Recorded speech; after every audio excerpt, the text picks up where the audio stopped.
ಶ್ರೀ ಕಾಪು ಮಾರಿಕಾಂಬಾಯಿ ನಮಃ. ಕಾಪು ಹೊಸ ಮಾರಿಗುಡಿ ದೇವಸ್ಥಾನದಲ್ಲಿ ಇನ್ನೇನು ಬ್ರಹ್ಮಕಲಶದ ಒಂದು ಸಮಯ ಹತ್ತಿರ ಬಂದಿದೆ. ಕ್ಷಣಗಣನೆ ಆರಂಭ ಆಗಿದೆ. ಈ ನಿಟ್ಟಿನಲ್ಲಿ ಬ್ರಹ್ಮಕಲಶಕ್ಕೆ ನಾವು ನೀರನ್ನು ತುಂಬಿಸಬೇಕು. ಅದು ಸಾಮಾನ್ಯ ನೀರಾಗಬಾರದು. ಅದು ಒಂದು ಜೀವ ನದಿಯ ನೀರಾಗಬೇಕು. ಅದು ಕಲಶದ ತೀರ್ಥವಾಗಬೇಕೆನ್ನುವಂತಹ ಉದ್ದೇಶವನ್ನಿಟ್ಟುಕೊಂಡು ನಾವು ಹರಿದ್ವಾರದಿಂದ ಸಾಕ್ಷಾತ್ ಗಂಗೆಯನ್ನು ಸಂಪಾದಿಸಿಕೊಂಡು ಆ 9 ಕೊಡಪಾನಗಳಲ್ಲಿ ಗಂಗೆಯನ್ನು ಪೂಜಿಸಿ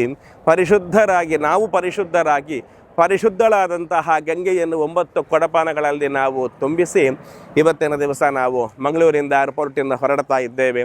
ಕಾಪು ಜನಾರ್ದನ ದೇವಸ್ಥಾನಕ್ಕೆ ಈ 9 ಕುಂಭಗಳನ್ನು ಜನಾರ್ದನ ದೇವಸ್ಥಾನದಲ್ಲಿ ಇಟ್ಟು ನಾಡು ಬ್ರಹ್ಮಕಲಶದ ತನಕವೂ ಕೂಡ ಪೂಜಿಸಿ ಬ್ರಹ್ಮಕಲಶದ ಸಮಯದಂದು ಜನಾರ್ದನ ದೇವಸ್ಥಾನದಿಂದ ನಾವು ಕಾಪು ಮಾರಿಗುಡಿಗೆ ಆ ಗಂಗಾ ಮಾತೆಯನ್ನು ಕರ್ಕೊಂಡು ಬರಲಿಕ್ಕಿದೆ.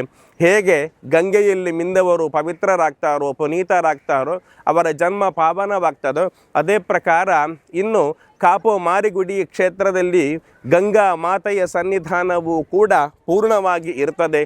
ಆ ನಿಟ್ಟಿನಲ್ಲಿ ಗಂಗಾ ಮಾತೆಯಂತೆ ಕಾಪು ಮಾರಿಕಾಂಬೆಯು ಕೂಡ ಎಲ್ಲ ಭಕ್ತ ಸಂದೋಹವನ್ನು ಕೂಡ ಪವಿತ್ರೀಕರಿಸಲಿ, ಎಲ್ಲ ಭಕ್ತ ಸಂದೋಹಕ್ಕೆ ಬಂದಿರುವ ದುಃಖ ಸಮಸ್ಯೆಗಳನ್ನು ಪರಿಹರಿಸಲಿ ಎನ್ನುವ ಉದ್ದೇಶವನ್ನಿಟ್ಟುಕೊಂಡು ನಾವು ಬ್ರಹ್ಮಕಲಶಕ್ಕೆ ಗಂಗಾ ಮಾತೆಯನ್ನು ತರಿಸ್ತಾ ಇದ್ದೇವೆ. ಎಲ್ಲರೂ ಕೂಡ ಆ ಗಂಗಾ ಮಾತೆಯ ಅನುಗ್ರಹದೊಂದಿಗೆ ಮಾರಿಕಾಂಬೆಯ ಅನುಗ್ರಹವನ್ನು ಕೂಡ ಪಡ್ಕೊಳ್ಳೋಣ ಅಂತ ಕೇಳ್ತಾ ಇದ್ದೇನೆ.